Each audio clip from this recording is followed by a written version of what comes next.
Lavaud, everybody. You lot can do better than that. Come on, Lavaud. Absolutely love that last one, and the whole set was amazing. Let's go back to Deep, Oh wow, you want to go all the way back? 2016. Wow. Okay, so Okay, this is the 26. first track. 008, that's what they else call are you me. gonna pull out the bag? Don't worry, girl. I got you. So, was that your first official single? That was my first official single. I was signed to Warner in LA, and it was an experience. And yeah, it was meant to be a single and an EP, but and then it just didn't work out. So and then I moved on. But it was one of the best experiences of my life, honestly. And what would you say to anyone that is watching that is an artist in terms of like advice? Because a lot of people think getting signed is like the goal, and then it doesn't always work out as you've just mentioned. So, what was the biggest lesson? I think the biggest lesson for me was, oh, there's so many lessons. I would say the main one for me was, even if you've been signed and you've got it, you still have to keep going no matter what the downfall happens. I feel like I'm tongue twisting because there's so many things go through my mind right now. Okay, let me start that again. Sorry. I would say no matter what happens in your career, it literally goes up and down, up and down. And when you think you're at the pinnacle, it can still keep going. But the moment it drops and you don't ever think, oh, I don't have nothing less, I don't know what to do. Just kind of just keep believing, keep striving. I would say my faith with God got stronger in that moment. It was an exciting time, but I would also say, please read your contracts. Please read your contracts. And also, the team that you have around you are the most important thing in the world. They are the ones that's going to push you, believe in you, and I'm still with my same manager that I was with in 2016, and we're still going, and now I'm independent, and we're still able to release EPs independently, so yeah. It's great. I feel like I'm really babbling on, but No. I haven't had an interview in ages. I'm like, whoa, I forgot how to speak. Pandemic. It's a pandemic, panoramic, pan of chocolat. Honestly.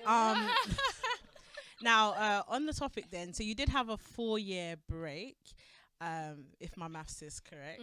What were you doing in that time? I know there was contractual things, and as a legal undergraduate and a paralegal, Okay. I will tell you to always read your contract. Yeah, Don't hire me though, because I'm not qualified. But back to you. What were you doing in those 4 years? In those 4 years, I was really just building and learning more about myself as an individual and what I wanted to put out.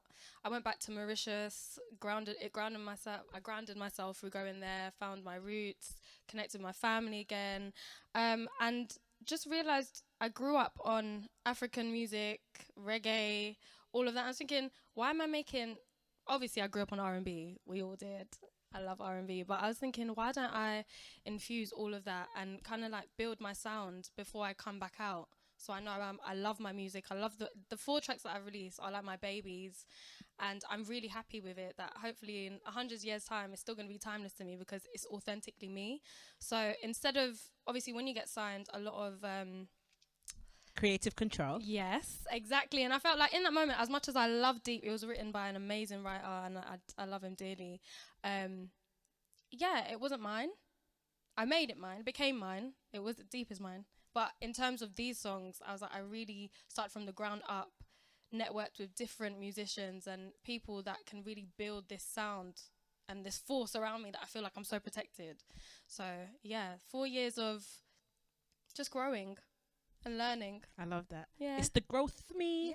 Now, Mauritius. Yeah. I've never been. The pictures that I've seen online, white beaches, like blue water, everything looks amazing. But what's it like actually being from there, and how did you connect with your roots when you went back?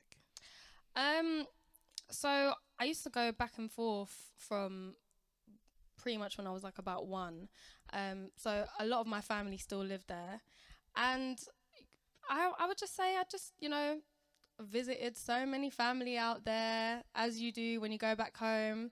The whole 2 months was probably that, just reconnecting with, your mum's side of family, your dad's side of family, my grandmas that are still out there. And yeah, just literally just living there and just feeling out the vibes, the food, just everything. The energy out there is different. As soon as you step on the soil that you're from, it's like there's this force that flows within you, and you're like, yeah, I'm home, and it's like a nice boost. I came back and I made incredible music. Literally. I hear that now. I was in Nigeria for 3 months this year. I didn't tell no one I was going because family members, oh, bring this for me. No, there's no space in my suitcase, ma'am, please. Oh, so there's that too. Yeah. So the family members thing, I definitely relate. Now, me and you, we're connected a little bit. You grew up in Hackney. Okay. I grew up in Hackney. Okay, girl. Before I started repping Southside, but sorry. Yeah. Is it better? Is it better? Let's see. Is she really from Hackney? I've lived in East and North and South. The council be doing that. I don't know why they do that. But I rep Jesus. I don't rep anywhere because I don't know. I grew up in Stamford Hill, and then Clapton, and then, you know what? I'm gonna. Not far from each other then. Oh yeah.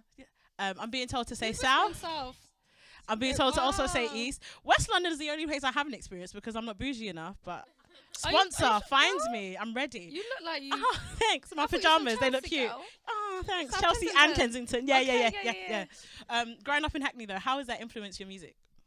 Do you know what? There's so much culture in Hackney. I feel like even my neighbours, you've got like people from Turkey, then like Nigeria, then Jamaica, and I just feel like so cultural, and I realised everyone is literally one. We're all the same, and saying that it's influenced my music because I'll probably be invited to like a Turkish wedding, and then I'll be like, oh, these melodic movements, do you know what I mean? Wherever I am, I'm like, my ears are really sharp, and I'm like, how can I involve this in my music? So I'd say in a way it's just I feel like I'm united with the world almost. I'm really cultural, and I would love to travel everywhere one day. You're saying you went to 32 countries? 32. I need to be like. Probably been only 10. Like, I'm slacking. What's going on? She said only. Sis, that's still an achievement. No, not compared to 32. I've had sponsors. It's okay. I'm kidding. I haven't. It's all been my own money. Pefoma, help us out. Yeah, help us. Out. Now, you're right. When I grew up in Hackney, I was like in the Hasidic Jewish area, so I was going to lots of bar mitzvahs and doing the dances. And you're sponsors. Right. Yeah. I'm not getting in any trouble. Moving on. Okay, so we've spoken about Hackney. We've spoken about Mauritius. Take me to Nigeria and linking up with Ricardo Banks. Okay. What a connection. It was great. So he asked me to jump on Rora, his remix. How that all connected through like online, Instagram, DMs, you're sick, you're dope. Because I released In This Room last year. I was itching to put something out, and I literally got my guitar, wrote In This Room, and then put it out. And then through there, like the flow of like, sending beats across, all of that. So that's how it, actually it's really simple. It was just, do you want to jump on track? Yeah. So then I jumped on Aurora. That did well. And then I created Oh My with his producer, Tuzi, because Tuzi was like sending me these fire tracks from listen, Nigeria's got producers. Let me tell you. I can't do gun sight, so I'm doing a finger. Woo! Let me tell you. I made the song Oh My. I got in with these amazing writers called Nia V and Sean Wonder, and we made 2 tracks, King Vo and Oh My. With the tracks that Tuzi sent, and then I sent it over, and I was like, oh hey, like I made Oh My, if you like it, do you want to jump on it? And then he just was like, yeah. Within like an hour, I think he was already in the studio, the verse was there, and I said, wow, Jesus is Lord. Efficiency for me. I love it. Yeah. Now let's fast forward then to your EP. Finally. Now May of this year, you let the world into your heart with this body of work. How has it been received so far? Really, really well. I'm like, the support from different countries. We love it. Oh, thanks, guys. It really makes me emotional, and really, I don't know, since I've been here, I feel like my cheeks are hurting because I've been smiling so much and laughing. Thank you for the greatest time, guys. But yeah, especially in the UK and actually America, the streams have been going, and I'm really like, wow, okay, you guys really love my music. This is nice. This is what we wanted. So yeah, I can't wait to release some more. Can't wait for the next EP. I'm like on a roll. Like I'm like, yeah, let's go. 4 years of a break is not like, now I need to keep going, So there's another EP coming. Yeah. Okay. exclusives on Pefoma. Look at what we're doing. Love it. I've been chatting to you for a very long time, and I'm in Hills, so we're gonna have to wrap this up. But I can talk to you forever, honestly really love you. Yeah. But before we do let you go, if we want to get more exclusives, where can we find you on the app? Oh, it's at I am Lavaud, so IAMLAVAUD, but it's pronounced Lavaud. Yeah, and same on Instagram and everywhere else as well. Yeah. Give it up for Lavaud. Thank you, guys. And her guitarist. And my guitar.